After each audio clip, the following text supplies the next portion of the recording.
Баянхонгор эрчим хүчээ зөвлөхөн түгээх компани нь бүгд наримдах Монгол Ард улсын сайд нарын зөвлөлийн 154 тоотод октоолоор 1966 оны 4-р сарын 1-нд Баянгор аймгийн төвд эрчим хүчний үйлдвэр нэртэйгээр анх үүсгэн байгуулагдсан төвхтэй.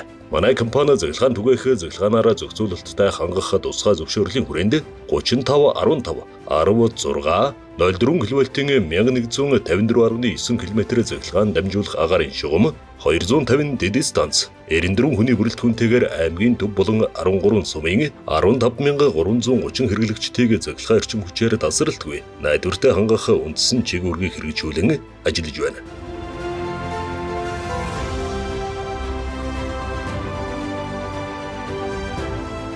2024 онд 110-35 10 кВт-ийн дэд станцын суйрлагдсан хүчин чадлыг 42 МВт хүртэл нэмэгдүүлж найдвартай ажиллагааг хангасан.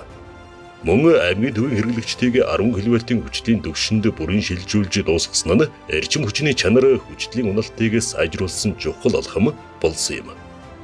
Түүнчлэн Баянгор аймгийн төв болон Бууцгаан, Улзийд, Хурбанбулг, Эрдэнэцогт, Баянгово зэрэг сумдад ухаалаг тоолуурын нэвтрүүлэлт амжилттай хэрэгжиж байна.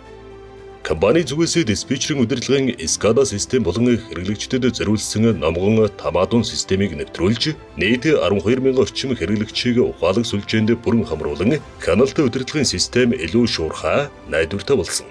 Мөн хэрэглэгчдэд зориулсан гар утасны аппликейшнийг нэвтрүүлснээр цахилгаан эрчим хүчний хэрэглээ авах, хэрэглээг хянах, төлбөр тооцоо хийх, мэдээлэл авах зэрэг бүхэл үйлчилгээг нэг дөрөөс авах боломжийг бүрдүүлж хэрэглэгчийн үйлчилгээний хүртээмжийг илүү ойр шуурхай төвшөнд хүргэлээ.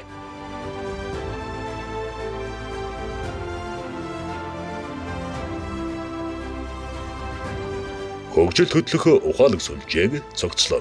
Баянгор эрчим хүч зөвлөхөн түгээх компани